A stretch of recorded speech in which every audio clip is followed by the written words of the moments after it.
Welcome to the CFG Gamecast, episode number 30, a weekly podcast created by gamers and streamers alike to discuss the latest gaming topics from the previous week. We stream a new episode on Saturdays and Sundays and release it on podcast services like Apple and Google Podcasts, Stitcher Radio, and Podbean. So show us some love and follow us on the Gamecast, cfggamecast.podbean.com to not miss an episode.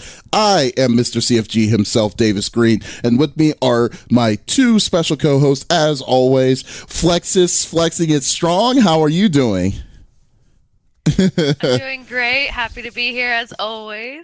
Yes. How about you? How are you doing today, Davies? I am actually supercharged. Actually, I went on the trail this morning with a friend, and then just been packing because the big move, so I can get ready to build the new studio. I cannot wait till that happens. So I'm so hyped. Oh, I bet. Yes, but how did you do on the tournament, the fighting tournament? All right.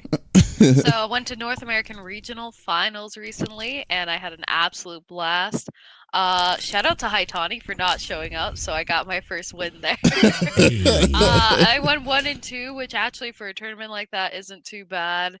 And because of that, I got some sweet Capcom Pro Tour points, which put me on the Capcom Pro Tour leaderboard at rank 213 in the world. So, oh wow, so that is amazing. Feels pretty good. Very awesome. Feels pretty good. So are you gonna? So what?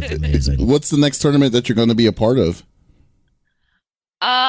More than likely not going to Capcom Cup last chance qualifier, but hopefully crossing my fingers that you guys will see me at Frosty Fostings. Oh, that'd be cool. I mean, I'm looking forward to that just to see some more of Guilty Gear.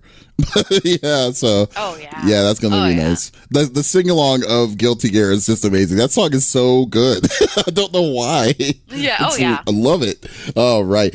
And we got the 5-star general of the itty bitty Smithy committee. I got Smithy in the third seat. How are you doing, buddy? Doing well, my friend. Happy weekend. Happy start to the week. It's been good. Actually family came in last night. I was supposed to be streaming last night, and family came over and stuff. The kids stayed the night, so we ended up just chilling, hanging out with them and whatnot. And then today, actually, I found out. I wanted to show you guys. I didn't say anything. Mm-hmm. I posted a little bit on social media, but I just found out. So this film that I was a part of here like a year or so ago, it was an official selection to the Genre Celebration Film Festival.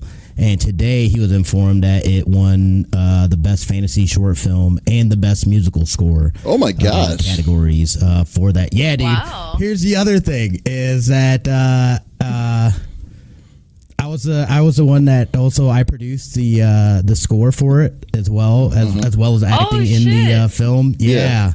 So that's freaking huge, man. Wow, congrats, holy man. Shit, dude. That's awesome. That is amazing. So dang, you know, I was like, that felt pretty good. Ermagerd says that hashtag humble brag. I know, right? I don't mean to pat my back, but I'm going to pat my back. That's what it's going to be. Today is the day of back patting. Well, technically, we just know Smitty's going for that EGOT, so that's what we know for a fact. Trying to get that Emmy, that Grammy, the Oscars, the Tony.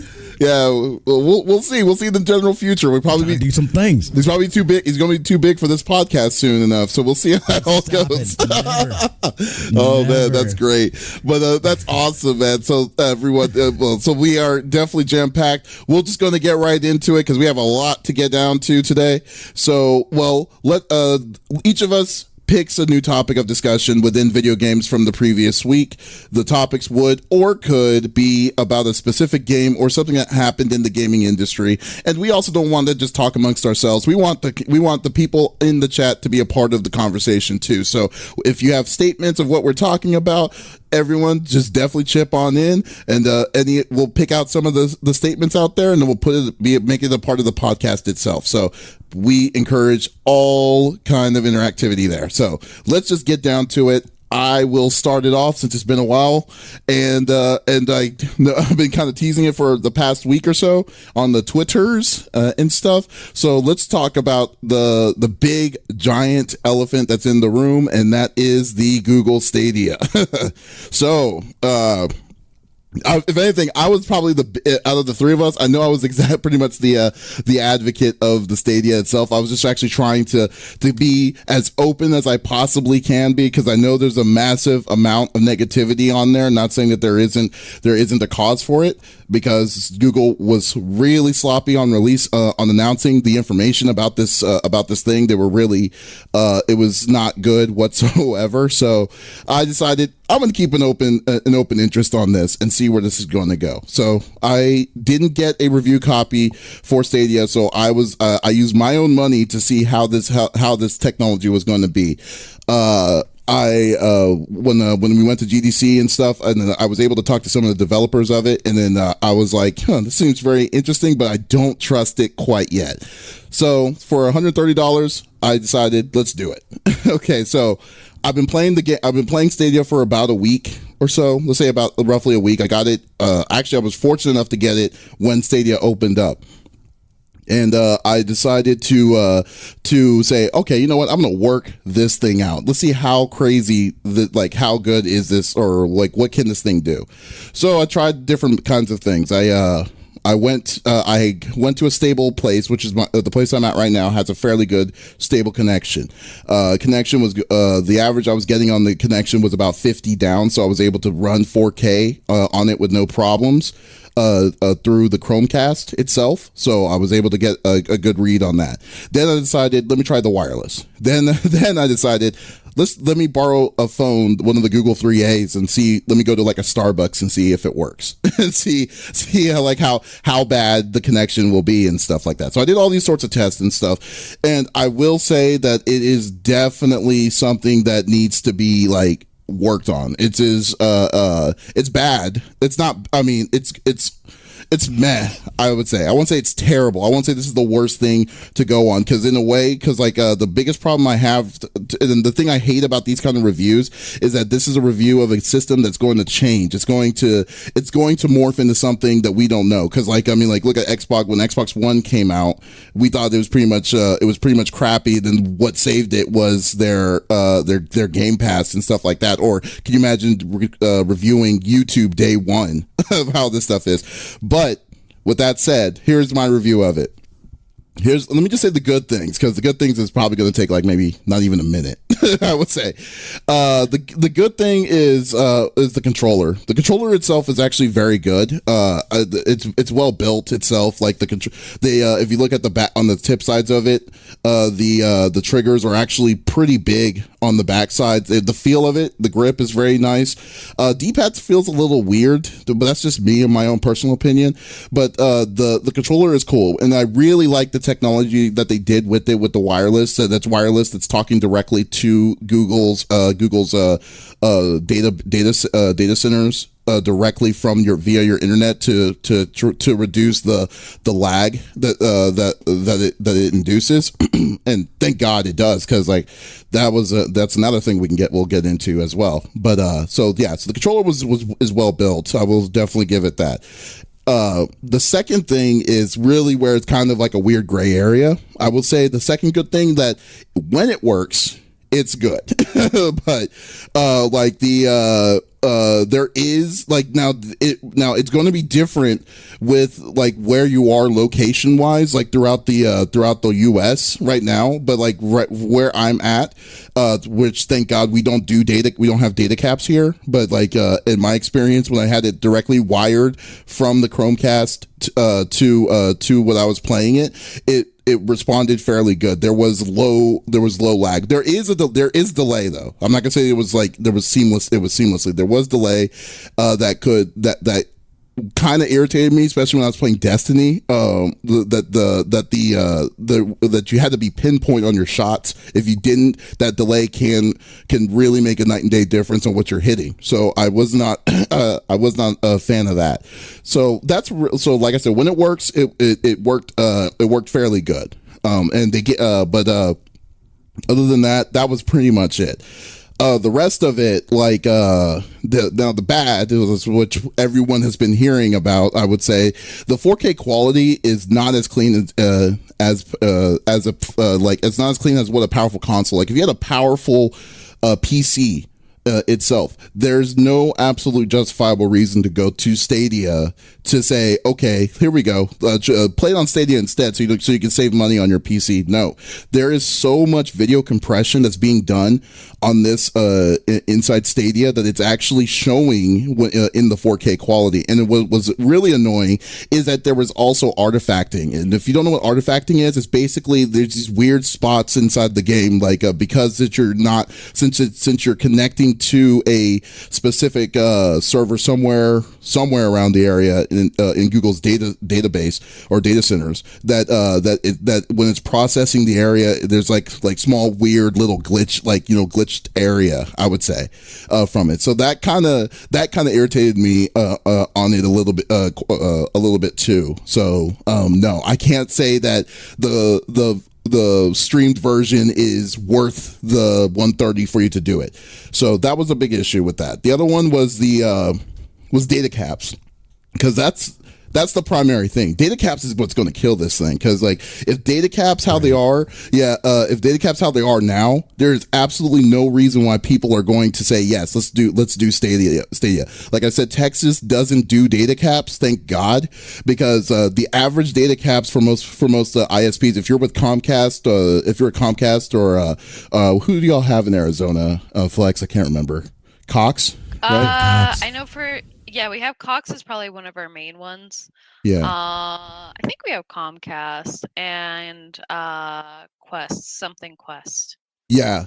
So yeah. So like, I think Cox is the main one though. Yeah, so like services like that, like if they do not change their rules about data cap, then I don't see how this is going to be successful. Like I mean, San Francisco's the same way, because for a 4-hour game session could be literally over a quarter of your data cap space that you're using towards that deal, because it's requiring to use a solid 45 megabits to do 4K to do a 4K session. So if you did 10-bit, so let's say theoretically, and that's the minimum. So let's say a streamer is wanting to stream it in 4K, which most people probably won't do it because there's no reason to. The only platform that can do 4K stream would be YouTube.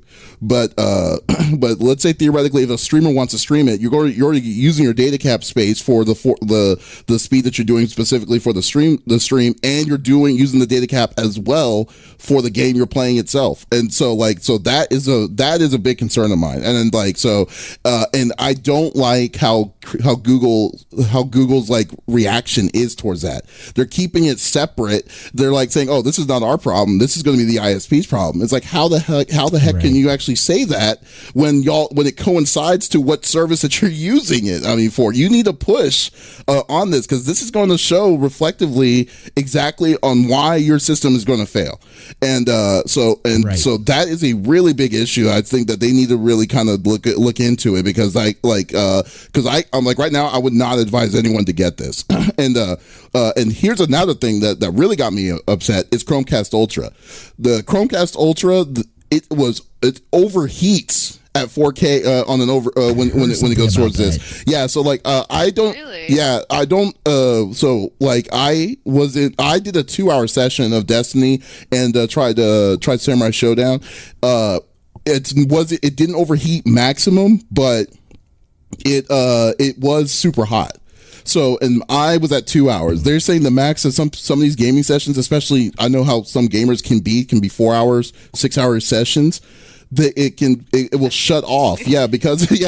I know. Smithy did a 7-hour session on Friday. I mean, come on. Yeah. So like it's like that is completely unacceptable. What's worse is that this is a problem that they've known since 2016 for the Chromecast Ultra. They've had this issue that's been that they've already were aware about, and they did nothing about it. The only thing that they have on this is that they made a statement saying that their shutdown sequences, that there's no problems of the Chromecast Ultra to shut down when it overheats. And that's not what we're saying. We're saying it's overheating. You need to you need to put a heat sink or something on that for that to approve. So it's insane. Like why they would do that. So anyways, yeah, I'm not gonna get in this rant. I'm gonna still keep on going on with this. Okay, so now the thing is the GUI, the interface. The only way you can buy games is through your phone. You cannot buy it through your desktop. Weird. You like, so what they do is that you have to sign up. You have to download the Stadia app on the phone itself. From the phone, they'll give you a code, and then then once you get the code, they'll say, okay, what's your username that you're wanting, and so on and so forth. And then you're on the database side itself. So inside there, you'll be at the store. There's a spot that says store where you can purchase your game. But like, if you want to purchase your game on your TV, or if you want to purchase your game on the browser, you cannot do that. So instead, any purchases will have to go through the phone, and that's it. That's probably, now I'm pretty sure that's an easy fix. I'm pretty sure they have to be working on something to make it easier accessible. But but still, it's. I wonder. Oh. No, go for it. Oh, I was gonna say, what I was curious about in that case is I wonder if, there's a lot of like development stuff that just wasn't finished, and that's why all these issues are coming to rise. Like, it doesn't make sense to me why you couldn't just buy games off a browser or, within the console GUI itself or so forth. Like, that doesn't make sense to me. So I really wonder if the project itself was. Do you know what's funny? Okay, and that's why we're seeing all these issues. I said this a long time ago. Like you said it though. Yeah, I said this a long. Yeah, I'm sorry. I said this a long time ago. I said they should not have called this a release. If they didn't say if it was a release, then they should have said that this is early access or something like that. Because now what's going to happen is that this is a beta, exactly. Because like I was already giving them the pass. I think I figured this out when they said, oh yeah, it's wireless is not available on PC or on phone services yet, but we're working on it. And I'm like, when they did that, I was like, okay, I'm fine with this because I know that they're working on it, and they should have just easily said, okay, we're only giving a certain amount of people, and secondly, a certain amount of people is only having access to Stadia. So why would you call that a release? I mean, it's so weird. And secondly, and what kind of really irritates me is the fact that the Founders Edition pack was a justifiable purchase in my eyes, because it gave you extra than what you would have normally given you. Because I got Destiny 2. Surprisingly, the week before, I got Samurai Showdown as well. Just those two games alone is already worth the amount of money that I paid for it, right? But then they were giving you the extra bells and whistles for it and everything. So I was like, okay, cool. So that I'll do that. Now, if they said, okay, you got to get the controller, you got to get the Chromecast itself, and then that's it. We're going to give you nothing else. Like, what they decided to do is they decided to purchase a starters edition or whatever. They had the audacity to introduce that to people, like when they knew that this is what they were going to be releasing. And then when they had the stuff like the featureless releases, for instance, the crowd play, the Stream Connect, the achievement systems, the Friends Pass. I still haven't gotten the Friends Pass for Stadia yet. I won't get that until December.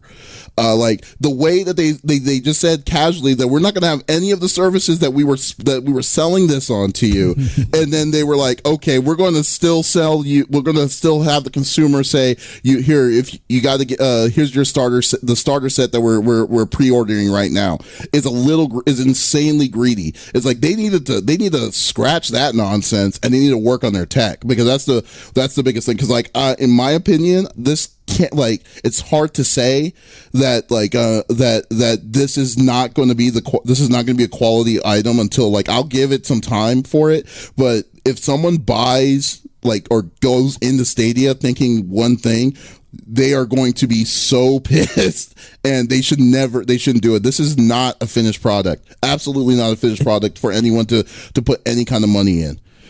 So. And Keo said too that Destiny 2 is free to play on all their platforms right now anyway. So, you know what I mean? You're not really getting, you know what I mean? You would have gotten it anyway. Here's my deal, you're getting something that's already free. Yeah. Here's my thing though. We've had this conversation multiple times about Stadia, and I think you're absolutely correct. I think it's weak that they would try to then say, well, the ISPs. It's like, look, dude, if a muggle like me can say, look, dude, the network can't handle something like that. People don't have the internet, and we don't have the infrastructure to be able to properly man. That looks anyway. You know what I mean? That was known thing, and so it's like I think it's kind of weak that they're trying to use that as a cop out. It's like they shouldn't have said this was a release. It's not a release. Obviously, it is a beta. It is a early access thing. They're going to try to build it out, and I get that, and I understand. You know what I mean? Like I can appreciate them trying to push the boundaries. We're definitely technology wise not ready. We're not there yet. But I think it's gonna help to build that infrastructure for what the future of gaming will be inevitably. It's kind of weak that they I don't know. It almost feels like they're being like tricksters. Like they didn't but they weren't transparent with everybody as far as what they were gonna get. You know what I mean? And the way that they frame things and whatnot. I felt like they just did a terrible job of handling it. It's just like who said that this is going to be a good idea to do this or that? It's like let people know, hey, here's what's going on. You know what I mean? As the process is going, like I really like, and that's kind of what I like about like Kickstarter things, where like they'll go and they'll like explain the process as far as where things are going. Hey, here's where your money's going towards. It feels a little more inclusive to being a part of that cause and helping to shape what the future of gaming will inevitably be. I think why fake and try to put on we thought it was going to be this, but here's some things that we're not. It's like just be upfront with it, and I think people react differently to what's going on. But again, I have no I want to see it succeed. And I think, after a year or two, it'll be in a lot better place than where it is right now. I honestly don't think it's going to last a year. I don't think it's going to last 2 years, because I mean the biggest problem, in my opinion, this is what it is right now. I think that yes, it's definitely going to morph. There's no way that they're going to leave this product the way it is. But but come on, dude. Like you have Project X. That's the big. I think the big fear was xCloud from Microsoft is coming out too. That they were actually trying to get ahead of its schedule, so it can just say, hey, here's your other alternative with Stadia. You could choose Stadia or xCloud and all this stuff. But I just man, there's just too much. There's too much things you would have to shape up, I would think. Like the second, because you already know me. I was probably the most advocated, the one to say, let's just give this a chance and see where this is going to go and see the idea towards it. But for me, when I saw this kind of stuff, I was like, because my plan was I wanted to stream Cyberpunk 2077 and stuff through Stadia and see how this all will work out. Right now, I don't think that's a feasible possibility anymore. I just think that it's I think with the amount of bandwidth that this thing is going to be running on, and then the amount of stuff that you would have, that a normal person would have to keep an eye out of, the artifacting, just the data cap, all this stuff is just too much. It's too much that you have to deal with, and especially that that their encoding is not the normal encoding that other games usually use. They have it's their own special encoding, which is the reason why that they're individually charging for games. They have to do their own special encoding for this to work the way that they want it to work. So I just think that overall is just I don't know, man. It's hard to even say that we'll see this in a future run. I mean, I hate to say it because I give everything a chance towards it, but I don't see it's being feasible towards this with this tech. So first off, you're not selling me on this. Secondly, I've read some reviews on Twitter and so forth that people have had kind of mixed opinions on it. Mm-hmm. But what I'm curious to know is, by itself, let's take streaming out of the equation. Let's just say the gamer that plays the games, right? Mm-hmm. Is it viable for them? Because the Stadia is how much again? 130, 150? 129. Okay, yeah, so 130. Mm-hmm. Fairly reasonable for a console. But with that said, for the average gamer that's just playing games to play games, is this worth a buy for them? Or let's say I buy the Stadia, not to stream, but to just play Cyberpunk 2077 or Destiny or something like that. is it worth a buy in that case, or is it still not worth it even then because of the amount of latency issues and the amount of issues regarding encoding and so forth? See, that's like that's kind of where I'm sitting at, because it doesn't sound. Clearly, it doesn't sound like a viable option for streaming. Period. So I'm curious though, from just a purely just gaming standpoint, like Joe Schmo. That's all I'm doing. Okay. Yeah. Okay. Well. Okay. Let's say. Okay. So I'm gonna give this to a 10-year-old brother or something like that. Right. And it's hard to answer that because this is basically week one of a new technology. But yeah. I will say this: if I'm, and this is what I'm going by from what the information that is actually given to me on this right now, depends on where you live. I mean, because you need to have a good connection. You need to have a good connection for it, and you know how the internet is very, very volatile. On anything can blip your thing and stuff like that to still say you have a fun time towards I'm well it. Acquainted. Oh yeah, you definitely yeah, exactly. So it's it may not even be Google's fault, but at the same time, it's it could be your ISP provider. It depends on where you're at. Secondly, how much of a gamer are you to decide to say, let me go through this cloud services?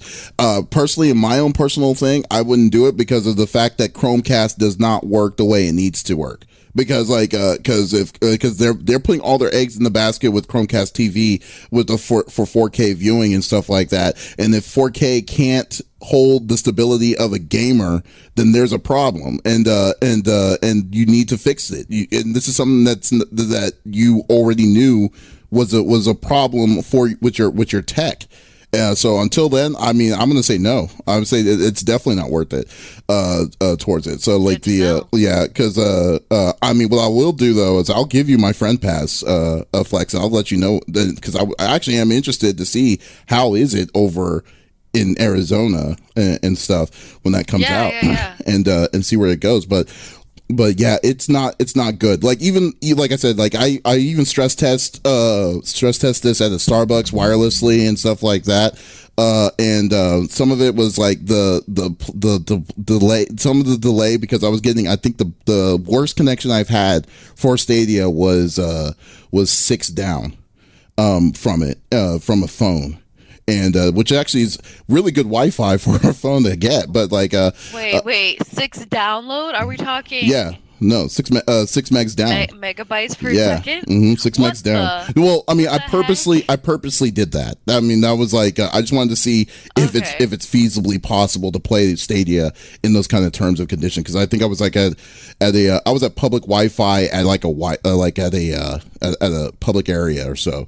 So I tried that out. Starbucks. Yeah, Starbucks or something like that, and just to see if it was possible. And no, it was not possible because it was so janky. But then again, I mean, I can't put the blame on just Stadia on that. It's just that was an extreme situation, I would say. But overall, overall, I will say that no, because I'm actually wanting to try this out because I want to try to get maybe Borderlands 3. I'm willing to pay money for Borderlands 3 on Stadia. And see how it will play when I play online with other people that's not with Stadia, with Smithy. I know Smithy has it, and then see how the overall experience is going to be with that, and see if it's if it stacks, So and it's funny. See on Keo's thing again. Also, personal opinion. I'd rather it run on 720p and rock steady stable. Technically, going 6 down was trying to go with 720p, but even 720p was not that good. Even 1080p was still showed artifacting, a massive artifacting. I wasn't just doing specifically 4K. So it's just the data, the pipeline for the data that's coming in mixed with the video encoding is trying really, really hard to keep up with everything, but there's still issues with it. I mean, it's not there quite yet. So it can work, and I really hope it does work. But the way Google implemented this whole process for this system is they basically tried to shoot themselves in their own foot with it.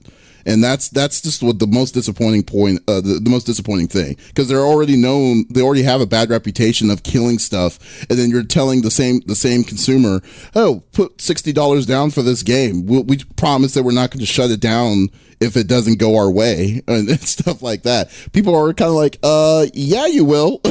So, I mean, you did that. Yeah. So we'll see. We'll definitely see. I mean, Smithy, you're one of them. So like, I definitely understand, and I totally understand the conversation, but yeah, but like, I will not recommend this system yet. I am still open for it to change, but it's definitely not there yet. And until, like, I'm still going to actively mess around with it and see what the features are for the Founders Edition, if they ever give us real good features of it, and see how it is. Okay, so I think that's a fair assessment of it. You know what I mean? Yeah. I think it's a fair assessment. Yeah. So like, just keep an open mind. That's all. I mean, but like, no, like if someone says yes, definitely get this, slap them in the face. It's like, because they are. It's like, I was like, are you getting paid by Google to say that? Because you are crazy. Because like, oh my God, no, this is so Stadia is going to become the S word now. We've got the name. We don't use that name here. But you told me to get it. The console who shall not be named. I mean, I've said, like, I don't hate to hate. I give a chance for everything. People who know me know I am a avid hater of Zelda. But I have played almost every one of them. Because I know, just because I want to see, I just don't get it, that kind of stuff, But Smithy Tales, did you actually get it? Did you get it?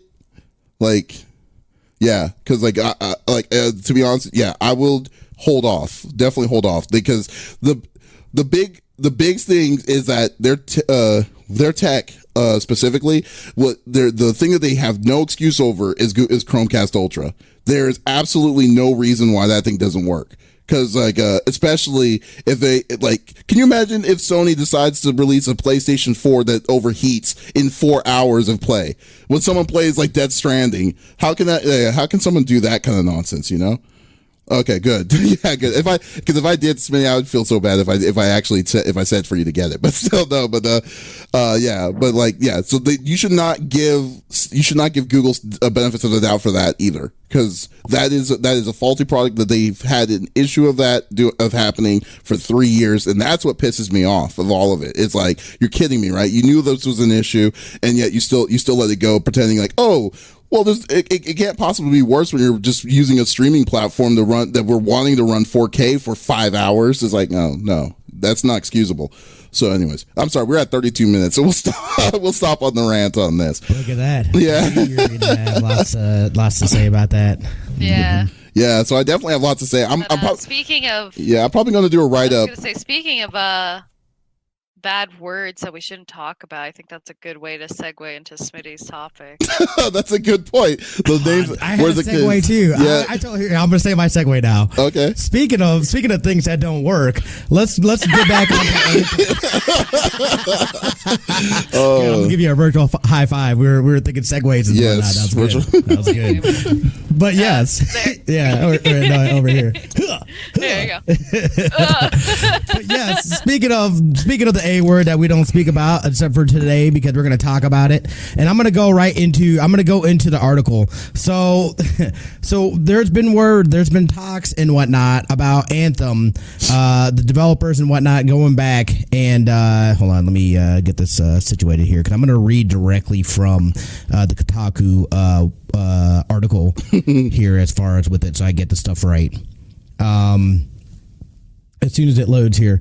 But yeah, so essentially what they're saying is that BioWare them are going to be going back in to basically do a complete overhaul for Anthem. Here's inserts from the article here.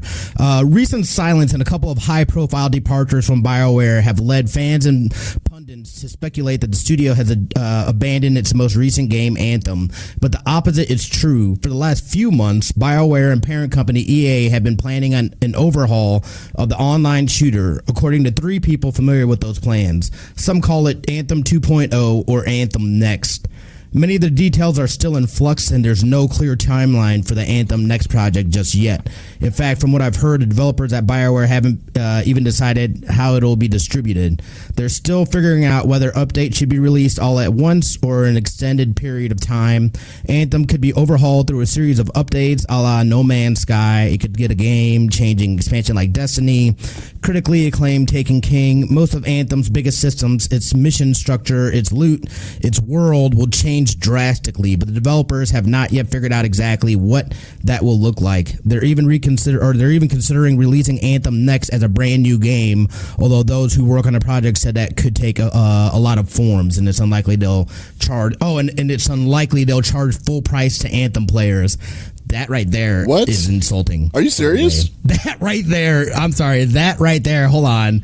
That right there. Let me pull this in real quick. Let me pull in this article and so you can see, because that is absolutely insane.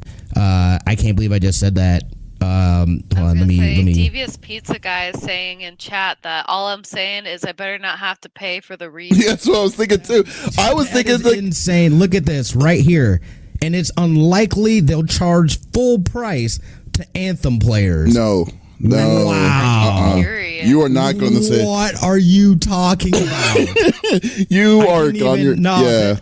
That's crazy. No, is insane. If you were expecting, that is insane. I understand that you're making a new game, or you're planning on making a game with a new whatever, and it's going to cost money to do it. But dude, you need to say EA needs to pay us that money, because you basically stole it from the people that tried to come into Anthem, thinking that the game was what we were expecting it to be. So no, there's absolutely no reason. That game needs to give us. They need to give people vouchers for that nonsense. That is insane. Yeah, no, we're not gonna fix your screw up. Are you kidding me? No.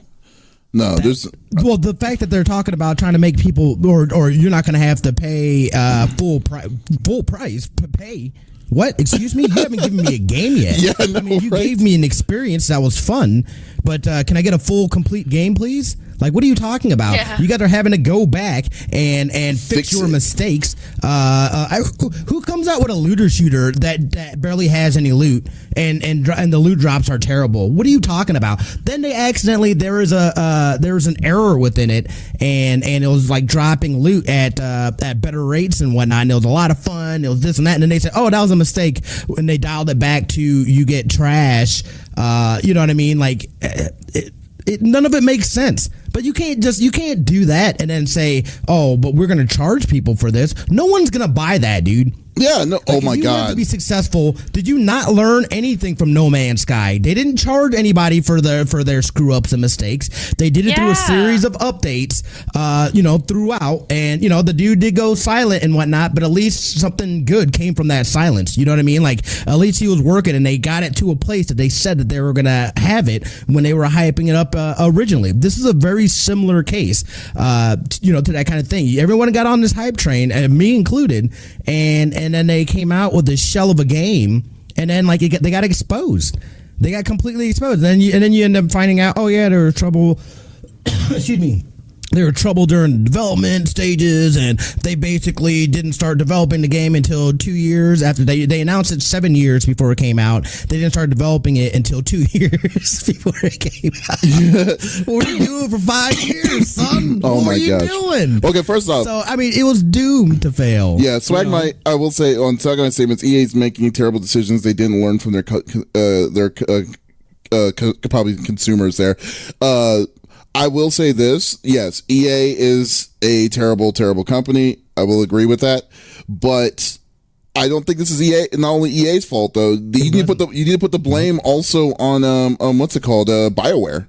I mean, because this is something that even though BioWare is owned by EA, they had a certain path that they were trying to go with, that they were trying to go with, and maybe yes, EA's aggressive deadlines was definitely a big part of it, but they decided to go the way that they went with what was released.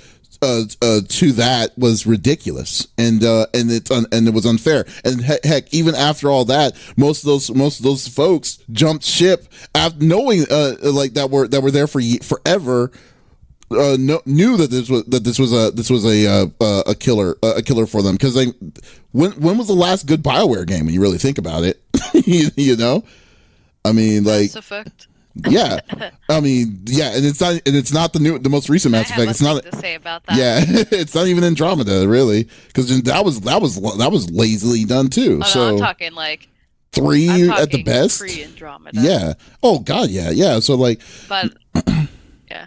Yeah, so no, I mean so yeah, EA we already know is garbage. What sucks is that now we're kind of seeing that BioWare showing the cracks of is coming on with that too. So yeah, I'm sorry. What were we all gonna say? All right, so we're gonna talk real quick. I'm gonna take you guys a blast to the past. Mm-hmm. I'm sure we all remember Mass Effect 3. Shitty ending. And huge outrage for it. So, because there was such an outrage for Mass Effect 3's ending, they released a DLC to fix that. How I believe it was a DLC or some kind of update or extra content, right, to fix this problem. Now, I don't recall how much it cost, if it costed anything, but I do know that there was an entire DLC bundle for the game. Which I believe would have included that ending, that additional ending that you could get. Now, they don't charge that. You have your base game, and the base game for Mass Effect 3 is fantastic. I love it. I mean, Mass Effect's among one of my favorite games as well, but including that update in a bundle, I don't necessarily agree with. Let's fast forward over to Anthem. Now they are looking to fix their problem by recreating or remastering the game, but they're not charging full price. I don't agree with that at all. Mm-hmm. Mass Effect 3, because I'm drawing similarities here, because we're seeing a BioWare game, an EA game, so we're seeing these two things come together, and we're starting to see a trend here of them having hiccups, them charging money, despite like not just fixing their hiccups. Right. But then you take a look at other games that obviously aren't related to BioWare and EA. I'm going to throw Street Fighter out there, for example. Street Fighter will have some hiccups and problems. But the thing is, they release consistent updates. And with these updates, they don't cost you money. Their quality of life changes for both characters, gameplay, GUI, so on and so forth, adding more content. It doesn't cost you a penny, and there's so many games out there that are like this. And for Anthem and the team to think that it's okay to charge money for basically just an update to the game or additional content or whatever they're trying to do, like Smithy said, it is absolutely insulting. I mean, it's kind of a joke, and maybe it's a good thing for people who don't own Anthem. Like, cool, they can get into it, but for people who already own it, they're not getting that update. That's such a huge insult, and I think it's only going to bring the fan base like down even more. Yeah, and they're going to lose even more players because of it. No, it'll die. It'll absolutely die after that. It'll absolutely die after that if they make that mistake. That is crazy that that's even a thought, or that if they really do, if they move forward with that and they charge for it, Anthem will die at that point. Because I could tell you right now, I would not spend another cent on that game. Are you kidding me? I've seen what you can do. Like, you know what I mean? Like, fun gameplay, but yeah. So I was corrected. ME3 Extended Cut was free. So BioWare EA did a good thing by adding that extended cut to kind of appease the masses with the ending of ME3. But still, the fact that they're hashing out these games like this that are incomplete, and especially the way they're going about it with Anthem, which is already a huge mess. That was and that was all BioWare. BioWare, does you remember? I mean, that wasn't EA's fault on choosing all that nonsense. So, oh man, I don't know. Yeah. It's going to be a very interesting poll. But like, hey, people are going to be on that boat of hate towards it as well as they should be. If someone says like, hey, guess what? They have a new version of Anthem. It's the revamped We're Sorry edition, but we have to pay $20 of the game. It's like, yeah, people are going to be pissed, and as well as you. I mean, dude, you bought EA access for this, and you got the copy, like two different. I don't know how many times we've said this, but like two different versions of it. Yeah. And not even just a normal version. Like I got the special edition one, and I got a special edition one for AJ, just because I was like, you got to play this game. It's freaking amazing. And then I don't even think I ever played it with her. Yeah, that's so funny. Yeah, so yeah, we're terrible. Yeah, terrible. Now, if they change the book, there's going to be a lot of hate about that. So there has to be some sort of level of change towards it. Here's the thing, though. So you remember that thing on Twitter that I tagged you in about the story? Like they came out with another story. So like going through those comments, because I always like to go through the comments. I'm nosy like that, and just to see what people are saying and whatnot. And there's a lot of people that I'm seeing that are still very connected to this game and are that do enjoy it, that are enjoying this deeper lore that they're getting from it. So I think, somehow there's still a community where people are saying, I'm having fun. Again, I will say, like, that game is a lot of fun. You ran out of things to do. Fast. And you could just really feel that they didn't build it out. Like, I mean, like Borderlands 3, you know what I mean? Like, look how there's so much. That game is so meaty. It's so meaty. Yeah. Give me a meaty game. Looter shooter should be meaty. Right. So I'm just saying. Wait, what should a looter shooter game should be? What should it be? Meaty. Meaty. Yeah, there we go. But yeah, I mean, two C's. With two C's. But meaty with two Y's. Yeah. Yeah, but I mean, overall, at the end of the day, like what it was like. I mean, I'm glad they have a community, but that community has to be very, very thin comparatively. And then secondly, I mean, there's always going to be groups of people, which is awesome. An awesome group of people to make whatever comes out to make it to their advantage. Like, I mean, heck, the Fallout 76 community was for the longest of time for the first year. It's like you were wondering, why are you still playing this game? But there's still a fair sized community for it. So yeah, so there is somebody that yeah. So are you serious? You always surprise me, Flex. You always come up with these. I still play it on occasion, like. So that's the thing. So, diehard Fallout fan. I still occasionally will get on, play the game for a couple hours. It's kind of like that Sims fix where you play it for like 3 days straight, 10 hours a day, and then you don't touch it again for months. Okay, see, you got that thing. It's like, I miss it. Then you realize, oh wait, that's why I kind of stopped. Okay, there you go. But anyways, okay, well, exactly. Yeah. We'll stop with your topic. We already know, so we already know there's still more hate for Anthem, and it's over the heart. So we'll go with Flexiss. So, what do you have on the table? So something that is worth your money. We're all about the transitions today.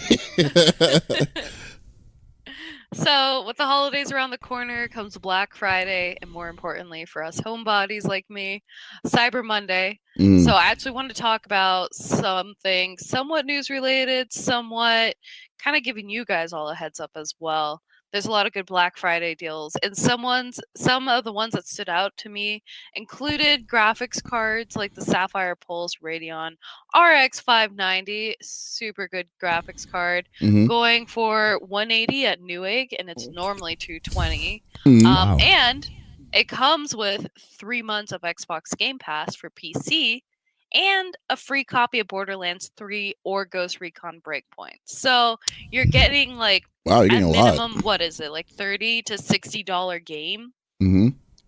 On top of that price tag, not bad. In addition, we're seeing Radeon RX 5700 XT Challenger for about $370 at Newegg, when normally it is $410. So it's a pretty significant price decrease. And again, same perks. You're getting that Game Pass and a free copy of Borderlands or Ghost Recon. As well, another really good one, and this one's actually you're saving about a little over $100, is the Zotac Gaming GeForce RX 2070 AMP Extreme Core, which is 460. This is on B&H. But it's normally going for 580, so you're saving about 120.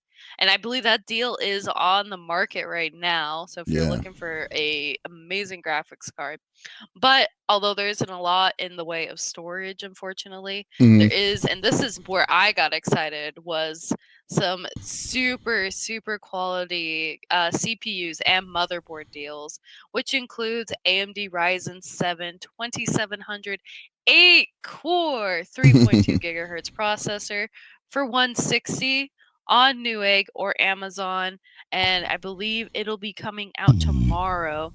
And normally this is a $300 processor, and you can get it for 160. Wait, you say a 2700? Bananas. You said a 2700, right? And what was that? You said it was a 2700? Yeah, 2700.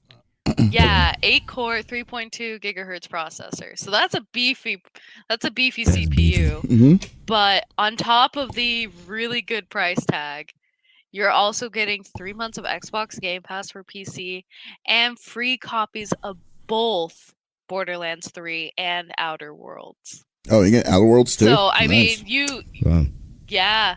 So, I mean, like, now's the time to build a PC. I would just buy on top of that, you can also get their 2700X 8-core 3.7 gigahertz processor for just about $10 more.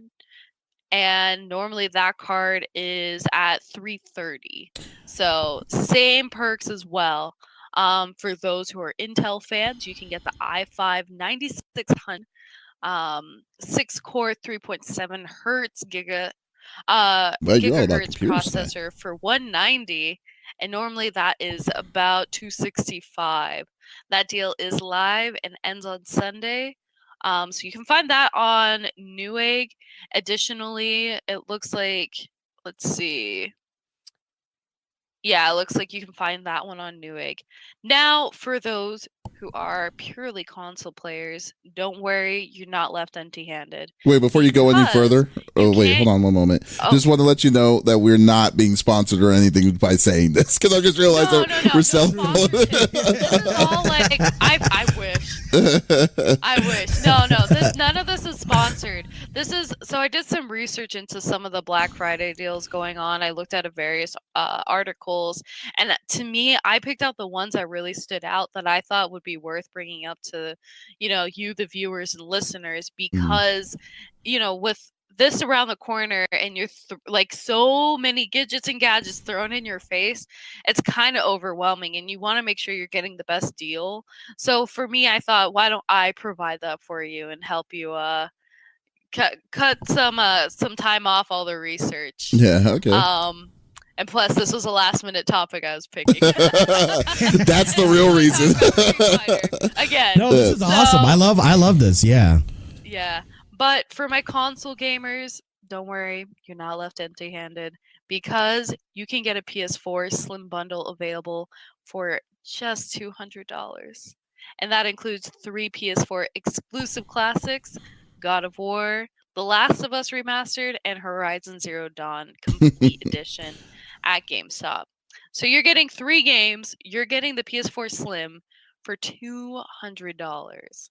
Yeah, and that really, to me, that's a price tag that I'm interested in. I'm like, we're gonna put that on Flexiss's Christmas list right now. But for those who are diehard Microsoft fans, you can get the Xbox One S on sale. This is at multiple retailers for a very cheap $150. That's the which sad. Includes Minecraft. That's the all digital one. What's up? That's the all digital one. You can't use a disc. Just want to let you know that for $150. Oh yeah, but to be fair, like most games, they're digital these days anyway. I would say, who uses discs anymore? I don't know. I'm just saying, Right? Yeah, But you get Minecraft, Sea of Thieves, and Fortnite in the bundle. You can get this at multiple retailers, including Amazon, Best Buy, Walmart, GameStop, and so forth. So, some great deals out there. Like I said, if you're looking to build a PC, Black Friday might be your friend this time around. Yeah, so that's pretty true. Oh, there's something I will say though. I will add to that. So, if anyone's looking for a Switch, there is a Switch bundle. Now, if you care about the Switch, because there's two different versions of Switches that are out there right now that's out there in the wild, and there's the Gen 1 and the Gen 2, which has better battery life. The Switch bundle is the Gen 1. So you don't, if you're looking for a Switch and wanting to get better battery life, don't get the Switch bundle. That one comes with Mario Kart 8, and get the one with the all red box that shows the Switch itself. That's the newer version of it. And the battery life, I think, is a difference of 2 additional hours on top of what the original ones were. So yeah, so this one, give that a heads up on that. Is there a price difference? No, well, they're both the same price, $300. But I thought there's one on Amazon on Cyber Monday that just a standalone Switch with that specific Switch is going to be $279 or $275. I don't really remember. Yeah, and there's you know how there's always a massive amount of different kinds of games on Black Friday on sale. Best place to get those games is Target, because Target is at their cheapest, the cheapest one, at $30 for Switch games, as well as PS4. PS4, they have a $15, $20, and $30 ranges of their PS4 and Xbox games as well. So yeah. Yeah, so yeah. So we got the insight for you guys. We'll hook you guys. Well, we won't hook you guys up. But yeah, we will not. But no, we lots of good deals out there. Again, I'm super stoked about the CPUs and motherboards. Like that, those are like, especially the CPUs. Some of the stuff, like, to get a CPU that's 8 cores and running as good as it is for 170. Mm-hmm. It's insane. It's so insane. And now I regret building my PC when I did, and I wish I would have built it much later. When did you build your PC? You start building another PC. Yeah, it's very true. Build a stream PC. Lots of good deals out there. Yeah, right. Technically, lots of good deals. I was going to say, because it's kind of funny, we see that, on the software side with these actual games themselves, it's very much like money driven, not really thinking of the consumer, the player, the gamer. But when we're looking at it hardware wise, and we're definitely seeing, because there's such a competitive market, that they're constantly fighting for the consumer. And so we're seeing all these little perks and like add-ons, and they're constantly looking to improve for the best bang for the buck. So I really think that they more so have the gamer in mind, personally. Oh, definitely do. Yeah, like the 2700X, I mean, like the only reason why you're going to get a 2700X is if you're playing the overclock. So if you're not, then I mean the 2700 is a really good value. It's definitely a really good value deal for it, and stuff like right now. But I mean, it's $10 more for the 2700X. Oh yeah, I mean, it's only $10 more, and it is technically 3.7 gigahertz, where the regular 2700 is 3.2. Yeah. So you're getting a little bit of a significant increase, but I mean, for $10 extra, worth it. Yeah, definitely worth it. All right, well, definitely thank you for that, Flex. Appreciate it. So okay, so we're going to be wrapping it up right now. We're actually at that limit, but before I let you go, I just want to let you know we're going to be having an official announcement here in our next episode. Of things to come of the CFG Gamecast. So definitely stay tuned on that. That's going to be on Smithy's channel at Smithy2447 when we do it. We're not going to be doing an episode Thanksgiving week. We're going to take a break on that, but then we're going to do one more episode of the year, which is going to be which will be episode number 31, and we'll be done with the season. We're going to be just calling it season 1 done of CFG Gamecast. So Yeah. So we'll be back in January on that. A lot of big changes are going to be coming through, but like I said, we're going to be doing an official announcement on our very last episode of 31 on Smitty's channel in December. So definitely stay tuned for that. We'll really appreciate it. So, but we are going to be signing off. Flex, is there anything you're going to be streaming this week? Mostly Street Fighter. Mm. So you guys will see me doing some Street Fighter streams, talking about the new updates and releases for Street Fighter that are coming out, as well as talking about Capcom Cup and so on and so forth.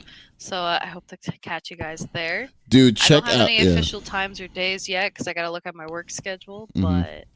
Yeah, but definitely check out Flexiss's channel. It's she has a really great community and it's very fun topics and stuff, and just the community's taste in music is just tight. So you should definitely check out Flexiss's stuff. Oh yeah. Yeah. Smitty, what are you up to this week?